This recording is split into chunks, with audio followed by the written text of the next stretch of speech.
Hey guys, my name is Catherine Barner. I'm the host of Cadenza, and today I'm in Spokane, Washington at the Knitting Factory with Vista Kicks. How are you guys doing? Hello. Good. Hi. We're How great. are you? We're a little cold. Yeah, being from California, I'm sure you guys are just like this 18-degree weather out right now and all the Oh snow. my god, it's that cold. That's pretty I don't So- think I've ever been that cold. Ever been that cold? Yeah. Yeah. So I have to ask, did you guys bring your dog Charlie along?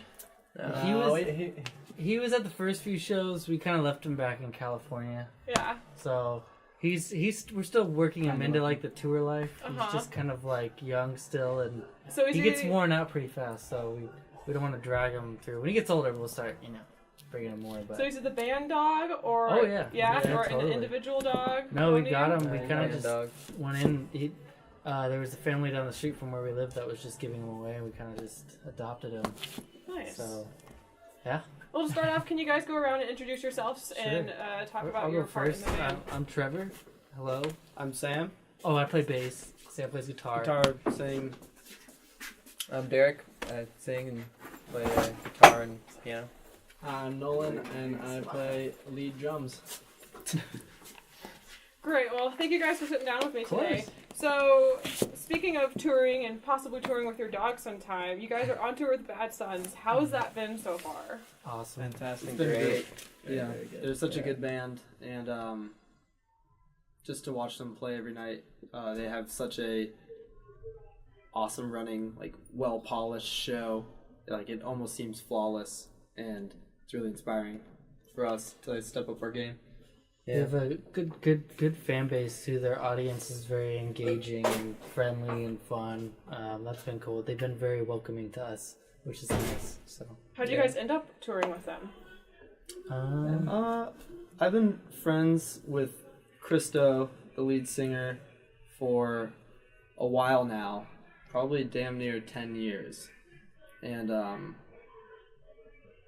I met before Bad Sons even started, just because we had similar bands at the time putting covers on YouTube, and he was really good. So I reached out to him, and we became friends, and then I made a band after he made Bad Sons, and the timing was right to have us open up for them, so we're just super lucky. I guess that's just really it. Cool. Old friends. So you guys talk about your musical influences a bit. When I was listening to your music, I definitely felt this like 70s vibe to you guys. Like, where does Okay. that come from, and like some of your biggest influences? Derek, go ahead. You start. We're all kind of all over the place, but there's a lot of 70s and 50s and 60s, and I mean anywhere previous to 80s really strong, but also like new music we listen to as well. Like on the classic side, it'd be like the Beatles and Zeppelin and the Stones and stuff like that, and then the new stuff would be like Alabama Shakes. Arctic Monkeys, and sort of those other alternative bands. Bad Sons. Yeah, Bad Sons. Yeah. Lots of stuff. A lot of soul music too. Yeah. Old school stuff. So when I talk to artists, I also like to talk to them about their fashion choices and their aesthetic. So do you think that your clothing choices and like the aesthetic of your Instagram page and stuff like that, does that follow with your music, you feel, or does that come at a separate pace?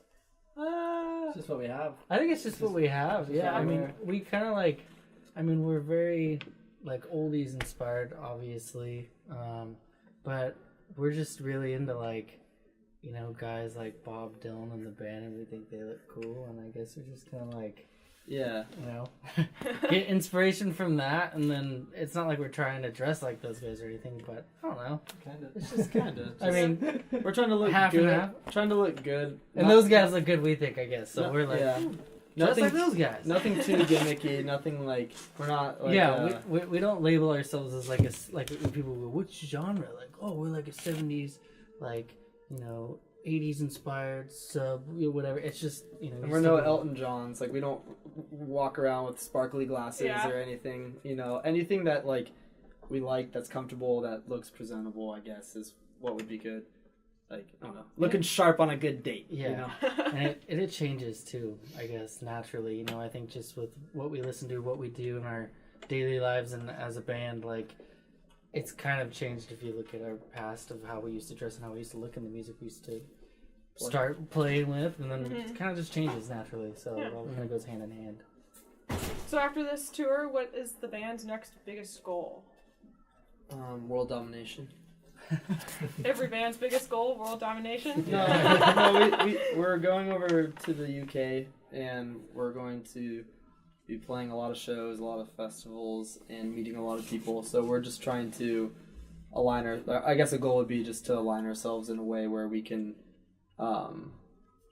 continue on to the next chapter of what Vista Kicks is and what we're doing, and, maybe not being as poor would be kind of cool.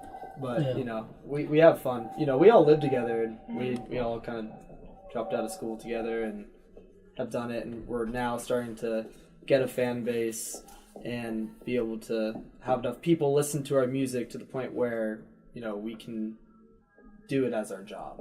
We don't have to work jobs. And so we're in that kind of phase right now, and we're figuring out how we can continue that growth. So that's it. Cool. Well, I have some fan-submitted questions for all of you. Cool. And the first one is for you, Sam. And it comes from Isabella on Instagram. And they ask, what kind of guitar do you use? Right there. What is it? It's a 2018 Gibson Les Paul that my friend Mike Cornwall put in a sweet Firebird pickup and just a bunch of other stuff. Mostly aesthetic changes, like with the old school tuners, and You put a Bigsby on it too, though. yeah, you put a Bigsby on it, and nothing too special. My friend Matt at Gibson hooked it up, and I love playing this guitar every night. It's my main guitar. Cool. Thanks, Quiz. And I have one more question. And the next one comes from Victoria on Instagram. And they ask, what is the best concert you've seen? And from the artists you've seen, how do you implement the things you like into your performances? Ooh, Start with Trev. okay. The best concert I've seen. I don't know. I went to Desert Trip a few years back, and I got to see like Paul McCartney and Neil Young and Roger Waters and all those guys. And like I said, those have been huge inspirations for us. So seeing them in the flesh and hearing the music in the flesh and being there was a really special experience for me. And just, I guess, seeing them as old men doing it was inspiring me. Like, I want to be old and barely walking and doing that too. Yeah. So, I mean, when we get to that level, it'd be cool to implement cool show things like they do. But till then, it's just inspiring to listen to the music. That's me. That's you. Anyone else have a comment on that one? I wish I went. No, I went. I got really lucky. I got a friend that took me. When I first moved to Los Angeles, I saw Tame Impala That was at the Hollywood Cemetery. That was huge. And that was right when Currents came out, so Cool. the band was blowing up, and it was summer, and it was in a cemetery, and it was just a really fun time. It was BYOB. Yeah. Even Miley Cyrus was there, from what I heard. Like, it was Katy popping. Perry. Yeah, was yeah. cool. It was like, awesome. hey, Katy, It was good to see you. Just kidding. I saw Alabama Shakes at the Ario Seco festival, and as well as Charles Bradley and Tom Petty, like right before both of them died. But the Alabama Shakes just blew me away. Like, they were amazing live. So I saw Cage the Elephant at Ace of Spades with Sam and when I was like 14 or something like that, and it was like right when they came off tour with Foo Fighters, and it was just the best show I've ever seen ever. And Matt Schultz was like laying on the stage, and the band walked off, and like nobody knew if he was alive or dead Oh my gosh. because he went that hard, and so that was really, really, really cool to see. And I feel lucky because I don't think they're going to be playing small shows like that anytime soon. Yeah. We just played there, so that was pretty cool to be able to see bands there from when we were growing up and then actually play. Yeah. At least it's my Sacramento. first time, but Yeah, we from Sacramento. yeah, Keep going around. No confusion. Roseville, Sacramento is what we say. Yeah. Yeah. Well, thank you guys for your time. Is there anything else you'd like to say to our audience today? Stay up. We just recorded a new record, so Oh yeah, that's gonna be coming out Keep a pretty lookout. soon. Request us at your radio station so we can come back, please. Yeah. Yeah. Come to shows if you like us. Don't stay home. Well, great. Thank you guys. If you at home enjoyed this video, make sure to go down below and give it a like and a follow. I post a ton of different interviews with great bands like Vista Kicks. So stick around, and there's a lot more to come. Thank you guys. Thank you.